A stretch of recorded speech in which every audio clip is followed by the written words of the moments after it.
তালের মৌসুম তো চলে এসেছে, অনেকে অনেক ধরনের রেসিপি তৈরি করে খেয়ে ফেলেছে। এখনো আমরা বাড়িতে ট্রাই করিনি, তার জন্য আজকে আমরা তালের 2 ধরনের রেসিপি তৈরি করব। হ্যালো ভিউয়ার্স, আসসালামু আলাইকুম, কেমন আছেন সবাই?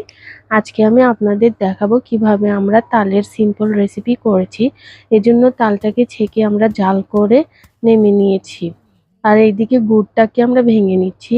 এদিকে তাল দিয়ে তেলের পিঠা তৈরি করার জন্য তালের রসটা নিয়েছি, এর ভিতর চালের গুঁড়া দিয়ে দিয়েছি। চালের গুঁড়া দিয়ে কিছুক্ষণ নাড়াচাড়া করতে হবে। নাড়াচাড়া করার পরে এর ভিতরে সামান্য পরিমাণে আমরা আবার ময়দার আটা দিয়ে দিব। ময়দার আটা দেওয়ার পরে আরেকটু সামান্য পরিমাণে তালের রসটাকে দিয়ে দিব ঘন থেকে একটু পাতলা করার জন্য। এর ভিতরে